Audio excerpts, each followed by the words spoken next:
It's hurricane season. Aren't you excited? This morning, a monster storm unleashing its fury overnight on Florida's Gulf Coast. Flapping in the winds, and according to... Then Helene and Milton followed. And since that time, I know, you're thinking to yourself, why do those Floridians put up with that crap? Why are they still there? Why don't they leave? A lot of things that you're seeing, if you're not living here, things can be very hyped up and overly dramatized, and isn't the whole story. The reason that people live in Central Florida is because it is the safest space to be in Florida during hurricane season.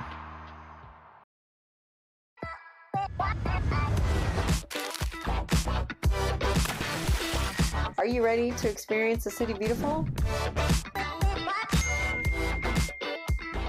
Welcome to Living in Orlando with me, Ruth Clares. One of the safest spaces to be in Florida during hurricane season is actually Central Florida, because we have all the land mass around us and the hurricane needs water to survive. So by the time it's come to Orlando, for example, it's already been drained of the majority of the water in the system. So it comes here and it's maybe a 1 or a 2, which is just a really strong wind. And we have those for tropical depressions all the time. So we're totally accustomed to that. People do forget how to drive in the rain here in Florida, but we've learned to deal with that. The cool part is that as historically it is shown that hurricanes don't come across the middle of the state except for maybe every 50 years.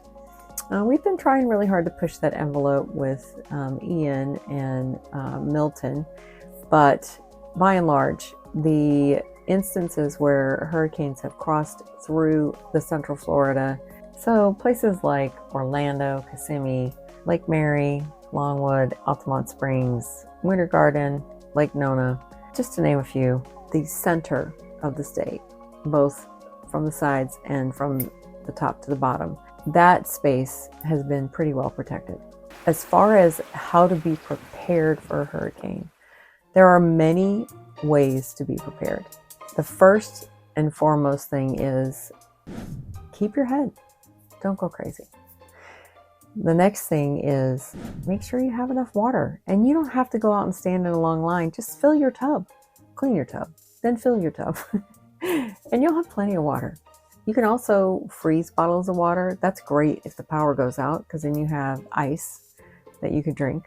And the reason that you want the water is so that you have water to drink, water to bathe, water to flush your toilets, things like that, water to cook. And then don't buy a lot of food that is going to go bad. So, canned foods, dried foods, things like that. You'll be fine. Most of us in Florida have a barbecue grill.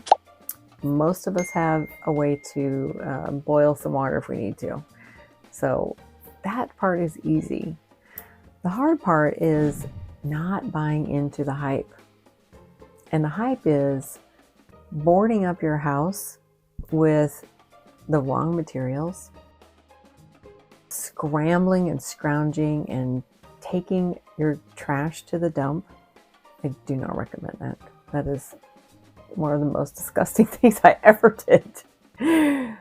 Listening to all the wild and crazy, because that's when people get hurt. That's when people do stupid things. That's when people get into crazy wrecks or fights in the road. Listen to the authorities that are telling you when it's really, really urgent and you really need to go. Don't be a hero. That's not necessary.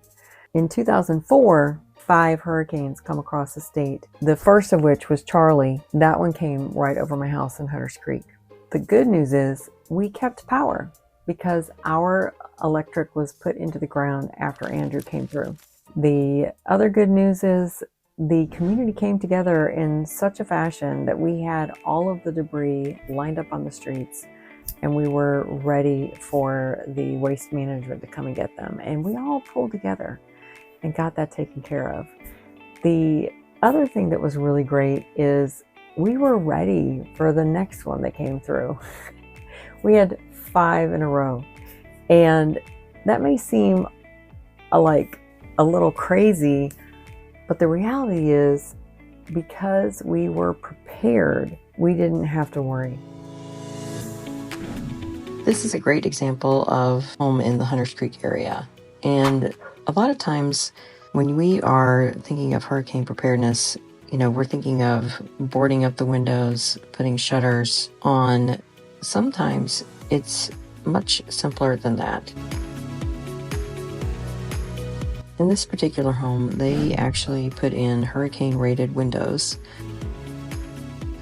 which are Brevard County ready, which is one of the more dangerous areas in hurricane season. The nice part about having hurricane windows is you can still see out during the storm.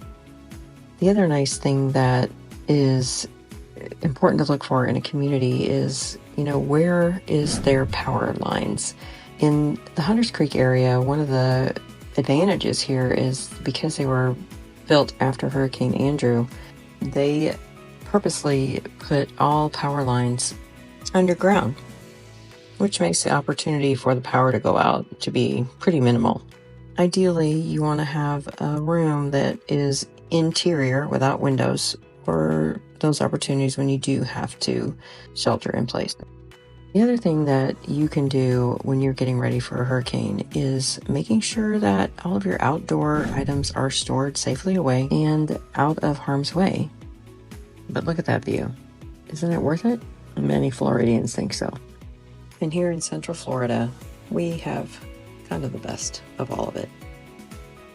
So don't let hurricanes keep you from being a part of the City Beautiful, because there is so much more that we have to offer that overcomes some pesky little storms.